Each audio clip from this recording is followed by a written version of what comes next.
It's testimony time at the Jesus People Sisterhood podcast. Not to be outdone by my testimony from last week, Janine will be sharing her testimony today. Stay tuned as we learn more about Janine's life, how she came to know Jesus, what she's involved in now, and what message she has for the community.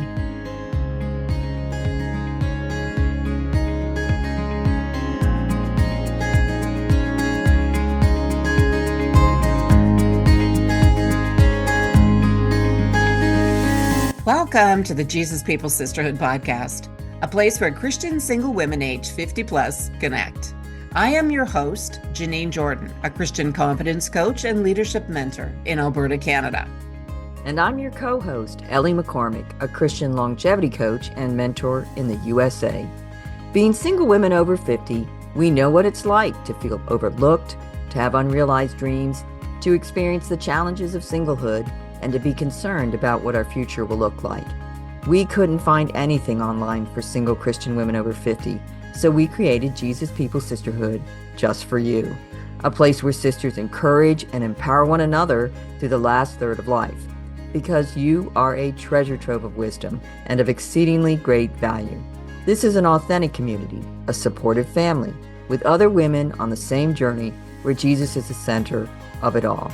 Here you will find real talk, real community, and real sisters.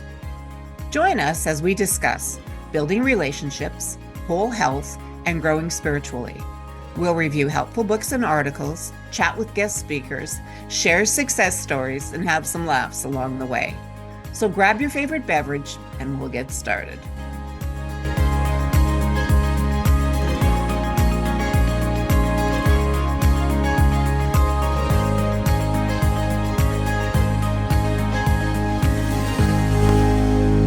Welcome, sisters, to this episode of the Jesus People Sisterhood podcast, the only podcast specifically for single Christian women over 50. Today, we give a shout out to our sisters in West Virginia. Thank you for listening. It's a blessing to provide this podcast for free, but it does cost us to produce Jesus People Sisterhood episodes. It would be a great blessing to us that if you decide to buy a book mentioned in this podcast, you purchase it through the link in our episode show notes. Today we have a special interview with Janine, the co-host of the Jesus People Sisterhood podcast. And now, let's get to today's episode. Hello, Janine. Hello, Ellie. Are you ready? I think I'm ready. Okay, I'm glad that you're with us to share your testimony and your life today. So, tell our listeners how you came to know Jesus. Well, first of all, I want to say it really is a wonderful opportunity to be here and to share this with you today. And I hope that listeners can glean some kind of maybe a bit of more understanding about myself, but also that maybe it reaches out to a heart somewhere and they feel inclined to maybe share their testimony somewhere as well. And so the first question was, how did I come to know Jesus? Well, I'm not going to bore you with like a really long story, but I'd like to start out, and I suppose which would be at the beginning. I was born in Edmonton, and Edmonton is the capital city of Alberta, and Alberta is a province in Canada for our listeners in the U.S. who may not be familiar. I was born, like I said, in Edmonton, and I have a brother and a sister, and I'm actually the eldest. And it was a wonderful beginning. My life was very lovely. It really was. I was blessed to have a mom and a dad who loved me. I was blessed to be in we were not affluent. We were sort of middle class, but so was everybody else in the neighborhood. And it was a time when all the mamas stayed home. And so most people were in their houses. Moms were home and dads were out to work. And that's exactly how our household was too. My mom, she gave piano lessons and she was frugal with money, and dad just went out and worked. And I remember him being gone a lot. And in my earliest recollections of sort of church life and things like that was when my parents finally made a decision to follow Jesus, and they chose a church, and it was quite an Orthodox church. And I remember going to church with it was a Baptist church, and I don't remember the name of it, but I do remember that we had to wear veils and dresses and You had to the wear a veil at the Baptist church? well, it was I believe it was a Baptist church. It was like an Orthodox church. Now, Mm. maybe I I mean, have you the you had the Catholic Church used to wear veils when I no, was a no, child. no, no. This was definitely not a Catholic church. Absolutely Hmm. not. And I think it was like an old time Baptist church. And I just remember it being definitely not Catholic. And so, where was I? Okay. Yeah. So, we had I remember Sunday school, and I remember not being able to read yet because I couldn't understand. Like I loved the music and I loved the singing and those sort of things. And I remember being down in the basement of the church, and that's where we went for Sunday school. And then one day I could read, and I distinctly remember that. And so I could follow along with the words. So I must have been pretty young when we actually went, so probably grade one or so. Anyway, so that was my first sort of trip into the or insight with going to church. And I also remember a couple of Sunday mornings with everybody packing in into the car and some of the, some of the things that went along with trying to get out of the garage and getting into leotards. Did you ever have to wear leotards, Ellie? Because we had to wear leotards and they were the scratchiest, itchiest sort of things ever. And I remember just resenting having to wear I don't know if that comes to mind. But anyway, so yeah, so I guess that was my first. And then I started off with going to a public school, and I went to public school from grade one to six. And I think I shared before that I was just a very nervous, anxious kind of child. And I think I think at that time it was just I was bullied a lot, and I think I talked about that before, and so I didn't have really a high self-esteem, and I think that I did think about the Lord, and I think I prayed with my family and things like that, but I don't think I really wore my own faith. So I think grade six I went to a Bible camp like most kids do, and I believe that it was somewhere about grade six that I went out to a Bible camp, and I distinctly remember being baptized there, and I felt like the Lord was present with me, obviously, and I wholeheartedly gave myself with my childlike knowledge and childlike belief to the Lord then. And then I went away to boarding school in grades seven, eight, and nine. And that was a time where it was a little bit difficult for me growing up too, because I was actually taken out of school. So and sent to boarding school so that I perhaps could gain some confidence and just have a new start. There, I attended an all-girls boarding school in Duncan, BC, and it was a beautiful school. And I distinctly remember, well, it was interdenominational, and we went to chapel in the morning at lunch, and I believe in the evening as well. And so it was a different kind of worship, and it was more of a, what could I say? We did a lot of memorized prayers. The music was more hymns and that sort of thing. And I do distinctly remember kneeling on the cold stones on kneeling pads, right? So I guess it would have been more, it wasn't Catholic still, but it would have been maybe more Anglicanized, that sort of thing. And so I don't think that my relationship with the Lord then was as strong as perhaps when I was a bit younger and I was starting to grow a little bit away. And then I came back for high school for grade 10, 11, and 12, and I attended a Christian school. And I think, again, I didn't have very many friends, and I think I just again had more falling away and yeah, bullied again in Christian school, which was a hard time in my life. I'm not saying that I didn't make some choices I probably shouldn't have either. And it was at that time that I met a fella and I actually had a teenage pregnancy. And that certainly it was again a rough sort of a rough time in my life. And so after that, I That gave did that that child up. happen while you were still in high school? Yeah, that was my last year of high school. I would have a child when I was 19, so I got pregnant when I was in my last year of high school. And that really changed a lot for me. And I think that I just again walked further away. And I was looking for, I think, just that recognition, love, those sort of things. And it was, like I said, just a difficult time. And so I did end up giving my son up for adoption. And I would then go on to well, have a couple more relationships and then finally getting married when I was 20, let's see, met when I was 26, 28. I think it was 28. And it was not a long marriage and it was not a happy marriage. And it was a time where I was really faltering and not sure of who I was and really what I was doing. And then You know, sorry to keep interrupting, but I just want to get a picture. Is that yeah, sure. in that time then, in between the high school and the marriage, were Mhm. you going to church? Were you following the Lord? What were you doing? No, not at all. I think that it was just a time, and I'm sorry, maybe I wasn't clear yet. No, I didn't. I didn't. I was not a practicing person. I would say that I wasn't really. I would go to church when family went to church, and I would do those sort of things. And I think I really wanted, to have a relationship. I think that was something, but I think it became more evident as my marriage fell apart and so at the I think at the end of when we were splitting up, I reached out to a church and I really wanted to be part of that.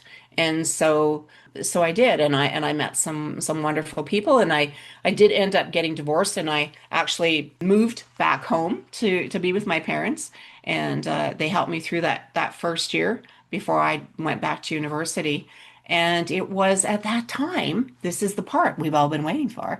It was at that time that I was with my mom and dad, and I'd come out of an abusive marriage, and it was a difficult time. And I had a daughter just before actually we broke up, a beautiful daughter, and I brought her home with me as well. And I went into a clinical depression right after I had a divorce. It was again, like I said, a difficult time, challenging, and I remember distinctly sitting at the kitchen table thinking that I'd known Jesus in my youth. I'd known, I'd been aware that he was there through my early teens and when I was at first, my marriage, my early years, I guess. And so by the time I was 31, I had my daughter. And then at 32, as I was in my mom's kitchen one night, I was just thinking, I don't know what I'm going to do with my life. I don't know what's going to happen now. Everything that I'd really wanted to be, my dreams had all been sort of dashed, and my marriage had fallen through, and it was very difficult. There was still a lot going on, and I was sitting there, and I had this feeling of, or this thought that came into my mind that I wasn't worth it. I had been a failure. I didn't really need to be alive. I really didn't need to continue on. There was nothing for me, no future. And I distinctly remember even envisioning, how to sort of unalive myself, I guess you say now, right? And then all of a sudden, I was just praying and thinking about it. And I was calling out to the Lord and I was like, okay, here I am. I'm a mess. I'm at the very bottom of myself and I'm calling out to you. And I know I want to know you. I want to know you're there. And the other voice was like, no, no, no, you don't need to do that. You can just do something else. This can all be over and all your pain can be over and it can all be done. And then there was this other voice and it said, no, don't do that. And of course, that was the Holy Spirit. And don't do that. No, you don't need to do that. And it said, everything is going to be okay. And I remember thinking, that's not really articulate. Like that's not something that I thought I would hear, but it was exactly the words that I needed to hear. It's going to be okay. You're going to be okay. I've got you. You're mine. It's not a waste. You have a future. You have all those sort of things. And it wasn't like I heard those words, but all of a sudden there was this great I don't know how to explain it, but it was a light that just entered my body, and it was the greatest joy I've ever felt in my life, and it just spread throughout my body, and it was the most warmest, most comforting, most wonderful feeling I've ever had. And it just sunk right deep into every one of my cells. And I just knew that he loved me, that I was his, that I would have, that I would be, that all the things that I've been through, the pain and the anguish and the disappointments were kind of gone away. And then Ellie, I got up from the kitchen. I'd lost so much weight. I remember too, like people looking at me going like, what are you going to do? I was so clinically depressed before that time that I couldn't put thoughts together. I couldn't think. I had this kind of roaring in my brain where I just couldn't, I didn't want to eat. I couldn't do anything except take care of my daughter. That's all I wanted to do. And then after my encounter with Holy Spirit and just the love of the Lord, I went to bed and I slept. And I had, oh, that was the other thing. I hadn't slept and I really hadn't had any peace in my life. And then I went to bed. I slept. I just dove into that bed. And I didn't wake up. And I think it was a couple of days. Like people were just like, what is going on, Janine? And I was so tired. And when I woke up, Ellie, I was different. I was different. And within a couple of months, I was enrolled in school, going back to university, and I was 32, and I was, a single parent of a pretty new little girl. Like so, she was born in May. I was out of the house in October, and the following September, I was enrolled in school, and I'd been clinically depressed before that. Like just people were saying, we don't know. I remember walking in, and the doctor said to me, you know what? Maybe we need to put you, in the hospital for a little while. And I went home and I didn't even know in the mirror. I hadn't done up all my buttons properly. Like I was not able to function. And so then after my encounter with Jesus, I had such a transformation. It was just like a whoosh. And then I started to get my appetite back, a little bit of confidence. And I remember my dad, like he was just like, wow, so taken back. And he said before that, he said, you know what, you looks like you're going to lay down and die, but you got to get up, you got to get going. And even that, I remember I just couldn't, right? I just couldn't. So after that, I know I belabored this a little bit, but that encounter was so wonderful and it really did change me. And just felt like all the times that I'd felt, like I'd really wanted that relationship, but that had come. That had come. I'm not a proponent of everybody reaching bottom before they call out to the Lord. I do know that even in my walk, even in my journey before that, He was with me. And there were times when really terrible things should have happened, but I know that looking back that He was there with me. So relieved. So fast forward to going to university, getting a couple of degrees. I ended up teaching. I ended up moving from Edmonton down to a little tiny community in southern Alberta. And then me, like a city girl, I'd always loved horses, and God knew that because He's so good. But I ended up renting a place on a ranch, and it was a cow-calf operation, and it had like 500 cows and calves, and we were on this little settlers house, and my daughter and I just enjoyed a time of being at this Christian school that I taught at. And through those years that she and I went to the school, I started to heal up, and my relationship started to solidify, and I had people come around me, great community, lovely people. I met some wonderful Christian friends, and who are actually my friends to this day. And I was blessed, and all those years, the locusts had eaten oh, but then the best thing was at that time, okay, so when Janelle was, I don't know, 6 or 7, the boy that I gave up for adoption, Jason, he ended up coming back to meet me in his 18th year. And so we were reunited, and God really does restore. He really does redeem. And you don't know how things are going to happen further on down the road. You have no idea how things are going to turn out. And then I I had my little family, I had my life, I had just so many blessings. God has blessed me in so many ways. Even when I was working for nothing, I remember my first year I worked for teaching. I worked for, I think it was like 24,000, a quarter cow, and two chickens. And because it was a school that it wasn't a public school, and so it was a private school, and then we just didn't have a lot of money. And so it was things like that stories you can just tell, and pass on down because God gave me experiences after that were just so wonderful. So my walk with him is not, I had that explosion of my relationship with him, and then it's been a steady building. I can be kind of stubborn and maybe a little bit hard to work with sometimes, but the Lord knows you and he knows what's going to work in your life. And ladies, if you're out there and you're thinking like if he can restore somebody like me, somebody who's been through like some things like that just you in a position like that, if you're thinking that, oh, God could never use me or do anything. I went from somebody who didn't like education. I dropped out. Well, I didn't drop out, but I only got a grade 10 in math. I only got a diploma. I didn't go on to do anything after high school. I wasn't a highly educated person. I'd made some choices that maybe weren't so great. But I'd also been, I believe, a victim of some things as well in my life. But even in that, God can use you for so many things. He can take whatever has happened, whatever you've been through, and He can turn that all back to all your dreams coming true. And you didn't even know that they were your dreams, right? You didn't even know. And so when I lived on that ranch with my girl, we had horses, we had all the things and more that I'd ever dreamed of. That's all I can say. And opportunities came out of relationships that I met in community with other Christians. And so they're out there for you too.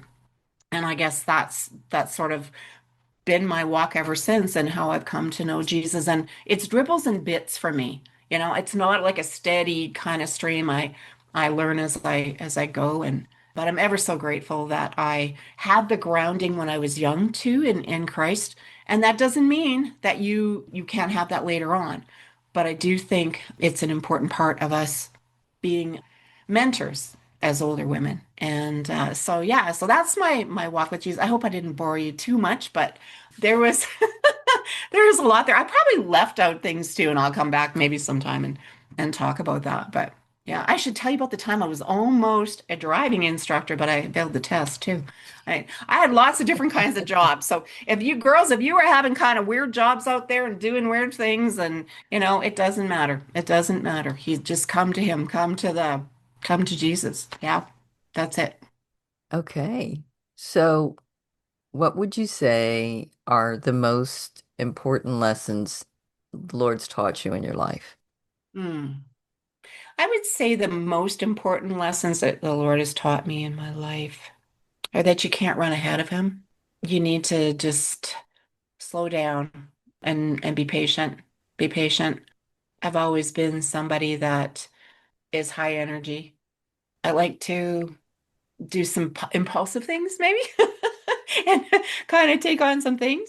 But that's been a good thing too. I mean, just being grounded, being wise, being wise. What does it say? Being wise as a serpent and as gentle as a dove. Innocent. Yeah, innocent. Yeah. So, yeah, I think that's it. Learning discernment, learning to take your time before you make a decision, maybe, but also doing what the Lord calls you to do when He sort of pricks you right with that idea. Yeah, you should do it. So, Well, that's kind of the next question, which is, what do you believe your life calling is? I believe my life calling in some manner is to encourage others, encourage women, especially in their walks. I get excited when people are successful and gain confidence, and I get encouraged. I have become encouraged when I see other people achieve what the Lord has called them to. That's a big plus for me. And I hope that I'll always be able to, as long as the Lord allows me, be able to encourage others in their walk with the Lord and encourage them to develop skills and to keep learning and keep growing and not to give up and not to think that you're ever so low you can't. can't move forward. Okay. And Hmm. so tell us what's happening in your life right now.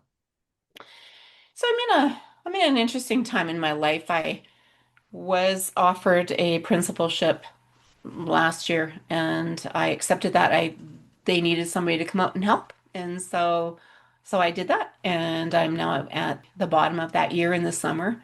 And I sort of put aside some other things that I was doing, but I still feel that coaching, speaking, and doing some writing and are things that I am pursuing. And so it just seems it's time, it's just there's just so much time in a day, but I want to continue doing those things and I want to continue to be, like I said, an asset to others and oh, just be the mom and the grandma and the friend and the person that I can so that I can maintain relationships and encourage others. I think I've said that, but that's what I really want to do. Is there anything you would like to specifically share with other single Christian women over 50? There's a time we come to in our lives where we get a little bit older and we realize that there is, and I don't know exactly when it happens, but it happens, I think, for everybody. When you realize that you're not as young as you used to be, and there's not so much time behind, like in front of you, like you always put off what tomorrow. I'm always going to do that tomorrow. I'm always going to, oh yeah. And I've been in a lot of those places where I'm going to do those other things. And then all of a sudden it's like, oh, those other things are there again, and I still haven't done them. And so maybe maybe you should just try to do one thing. Try to do one thing. I think we've talked about that, you and I. Try to do one thing. Just change your ways. Just one thing at a time. Change a habit, change a belief, change a mindset, just a little bit by stepping out of your comfort zone and doing something different. I did. I have done some things that are things that I never thought I would do, and that's beneficial. So whatever is in your life, whatever thing, if you get the opportunity to try something, go and do it. If somebody invites you out to do something, go. If you can see a course that you think you might be interested in, attempt it. I mean, there were so many times where I thought I could never do this. I could never do this. I remember you too, Ellie, saying, we could never do that, right? Who are the listeners? But God blesses that, I think. God blesses your attempts to do new things and try new things, and you can. A little bit of success goes a long way. So, girls, if you are afforded the opportunity, don't just sit on the couch and keep reaching out, keep doing things, be a service in your community, be a good mentor to other women around you, and do those things that God lays on your heart. Don't be afraid to walk out and do them. So, Mm. Yes. yeah. Well, thank you so much, Janine, for sharing. May our listeners Well, be encouraged by how the Lord redeems and restores lives. absolutely. Thank you for speaking with me today, Ellie, and it's been a real blessing to be here, and I hope that I can encourage our listeners to do the things that they need to. Thanks for listening to today's episode. Please share any thoughts that resonated with you from today's podcast episode in our private Facebook group at Jesus People Sisterhood Community. Start reaching out to other single women and create your local group of Jesus People Sisters. Please let us know about your group to add to our directory by contacting us at support@JesusPeopleSisterhood.com. Have you had a good experience with a business? They've treated you honestly and helped you at a reasonable price? Please let us know. We would like to start a directory of JPS friendly businesses. Let's care for one another. Be blessed by him who is able to protect you from stumbling and to make you stand in the presence of his glory, blameless and with great joy. Until next time.